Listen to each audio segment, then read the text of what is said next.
Hello friends, welcome back to Chitra science hub. आज का हमारा टॉपिक है conformations and configuration of macro molecules. जो हमारे पॉलीमर का जो माइक्रो स्ट्रक्चर है वो किस चीज़ के ऊपर डिपेंड करता है कि एटम्स किस तरह से आपके ऑर्गेनाइज्ड हैं चेन के अंदर। मतलब मोनोमर जो है असेंबल होकर डिफरेंट तरह के आइसोमर्स बनाते हैं और वो जो आइसोमर्स बनते हैं उनका ऑर्गेनाइजेशन हम चेंज नहीं कर सकते विदाउट बॉन्ड ब्रेकिंग। मतलब उनका ऑर्गेनाइजेशन बॉन्ड के ब्रेक होने के बाद ही आपका जो है वो चेंज हो सकता है। The polymer microstructure and its physical properties strongly depend on the stereoregularity of the chain pendant group. Chain pendant group जो हमारा ये साइड चेन लगी रहती है इसे कहते हैं। तो जो पॉलीमर का माइक्रोस्ट्रक्चर है और उसकी फिजिकल प्रॉपर्टीज हैं वो जो ये आपकी जो साइड चेन है इसकी स्टीरियोरेगुलरिटी के ऊपर डिपेंड करती है। मतलब किस तरह से ये अरेंज है आपका। Atactic polystyrene, which is widely used commercially, is entirely amorphous due to random arrangement of the pendant phenyl group. जो हमारा एटेक्टिक पोलीस्टाइरीन है, अब चूंकि इसमें हमारा क्या है रैंडम अरेंजमेंट होता है, कहीं ऊपर साइड चेन का कहीं ऊपर कहीं नीचे रैंडम अरेंजमेंट है। तो जो ये जो फिनाइल ग्रुप है इसका रैंडम अरेंजमेंट होने की वजह से क्या है ये अमॉर्फस है।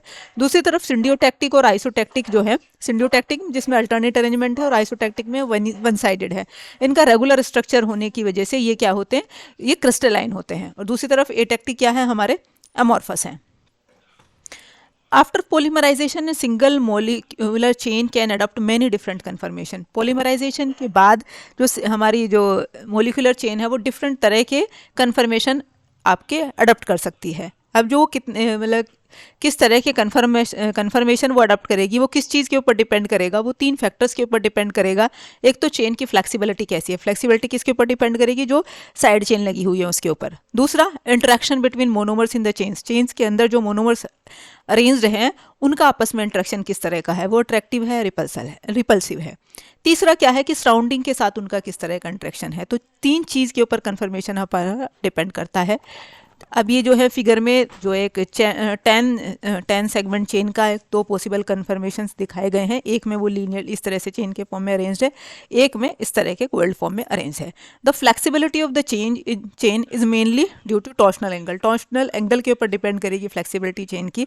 The chain adapt gauche and trans bond conformation. ये तो आपका ट्रांसबॉन्ड स्ट्रक्चर है आपका, मतलब एक बॉन्ड दूसरे बॉन्ड से ट्रांस है, तो ट्रांसबॉन्ड आपका वो ज्योमेट्री अडॉप्ट कर सकती है या आपकी गॉची अडॉप्ट कर सकती है। तो मतलब जो है डिफरेंट तरह के कन्फर्मेशंस हमारे उसके हो सकते हैं। अब हम देखते हैं कि कॉन्फ़िगरेशन एंड कन्फर्मेशन ये है क्या। Configuration implies aspects of a structure that can be changed only by breaking bonds and reforming new bonds.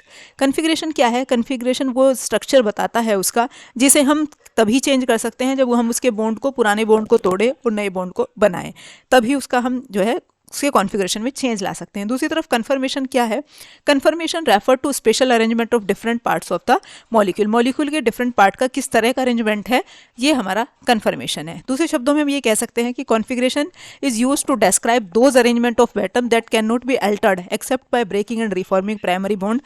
कि कॉन्फ़िगरेशन हमारा क्या है, वो अरेंजमेंट है एटम्स का जिसे हम चेंज नहीं कर सकते एक्सेप्ट यदि इसे तोड़ें और दोबारा नए बॉन्ड रिफॉर्म करें, उसके अलावा कोई तरीका नहीं है कि उनके अरेंजमेंट को हम चेंज कर दें। दूसरी तरफ arrangement that can be altered by rotating group of atoms around single bonds are called conformers.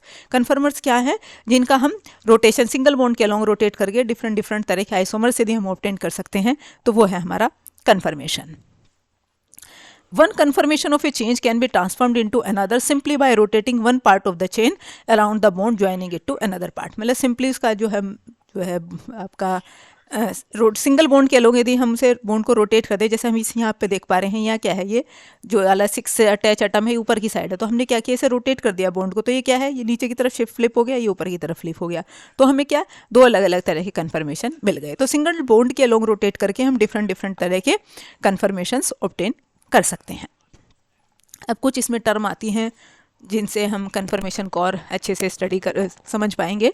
पहली है कॉन्टूर लेंथ। कॉन्टूर लेंथ क्या है, पॉलीमर की चेन की फुल लेंथ, उसे हमने कॉन्टूर लेंथ कहा। कॉन्टूर लेंथ जिसे आरसी से डिनोट करते हैं, is the length of macromolecule measured along its backbone from atom to atom. एक मतलब जो है एटम टू एटम यदि हम उसे मेजर करें मैक्रोमोलिक्यूल को, तो उसकी जो कंप्लीट लेंथ है उसे हमने कहा कॉन्टूर लेंथ। जैसे हमारा ये एक पॉलीमर की चेन है, तो यहाँ से यहाँ तक का जो वो डिस्टेंस है ये कॉन्टूर लेंथ है। For a polymer of N n monomer units, ये एक एक n मोनोमर यूनिट जुड़ जुड़ के मिला, ईच ऑफ लेंथ l, जिसकी हर एक की लेंथ l है, तो कॉन्टूर लेंथ क्या हो जाएगी n इंटू l, मतलब जितने वो मोनोमर यूनिट जुड़े हुए हैं इंटू उसकी कितनी लेंथ है, तो उससे हमें क्या है कॉन्टूर लेंथ निकल पाएगी। अब दूसरी एक टर्म आती है कि एंड टू एंड डिस्टेंस, मतलब ये तो हमने देख लिया कि पूरी की पूरी क्या है कॉन्टूर लेंथ है। अब एक एंड से जो दूसरे एंड का डिस्टेंस है इसे हमने कहा end to end distance.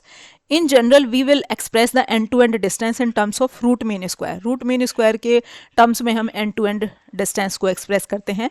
Root mean square end to end distance for a completely flexible polymer chain molecule is proportional to root square of the bond, मतलब इसके जो हमारा किसके रूट के बराबर है, नंबर ऑफ बॉन्ड्स, मतलब कितने उसके अंदर मोनोमर हमारे जुड़े हुए हैं उसके स्क्वायर रूट के प्रोपोर्शनल है। और जहाँ पे एल क्या है, प्रोपोर्शनलिटी का फैक्टर है। एल क्या है, बॉन्ड लेंथ, मतलब एक सिंगल मोनोमर की जितनी लेंथ है वो हमारा क्या हो गया यहाँ प्रोपोर्शनलिटी का कांस्टेंट हो गया। सिंपली यदि देखें तो वो इसके जो रूट मीन स्क्वायर है वो किसके है, एन के, आपके क्या है उसके स्क्वायर रूट के प्रोपोर्शनल है हमारा।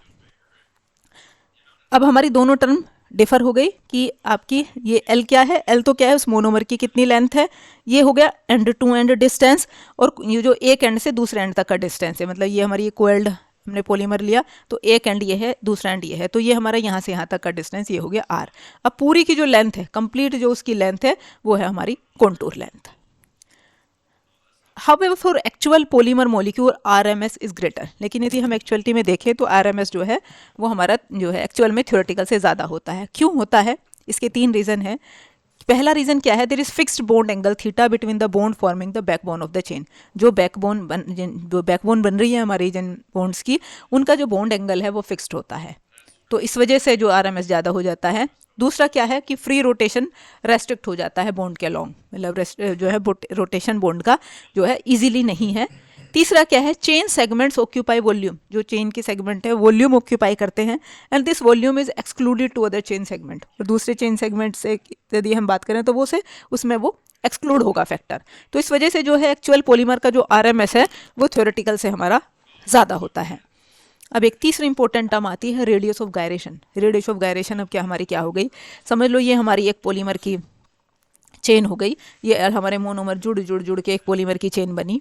तो हमने क्या कहा, एंड टू एंड, मतलब समझ लो हमारा एक एंड तो ये हो गया, दूसरा एंड ये हो गया, तो एंड टू एंड डिस्टेंस तो रूट मीन स्क्वायर हो गया, RMS हो गया।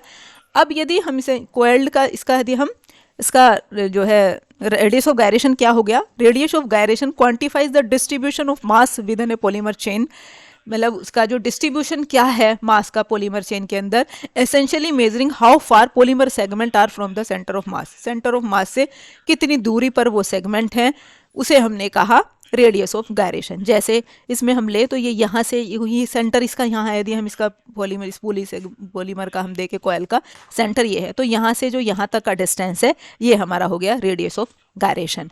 और इससे हमें हेल्प मिलती है रेडियस ऑन गायरेशन से कि उसका कन्फर्मेशन किस तरह का है, उसका पॉलीमर चेन का साइज किस तरह का है।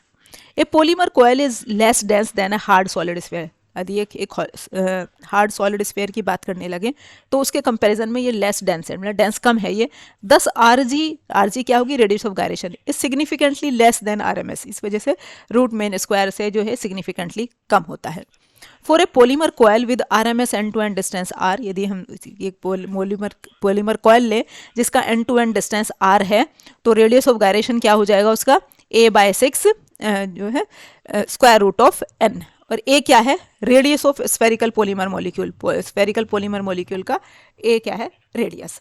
तो आपका यदि हम दूसरे वर्ड्स में कह दें कि RG और हमारा RMS कैसे एक दूसरे से रिलेटेड है, तो RG जो है वो 1/√6 RMS के बराबर है। ये हमारा इन दोनों के बीच में रिलेशन है। तो ये थी कुछ इसकी कन्फर्मेशंस की इंपॉर्टेंट टर्म। Thank you.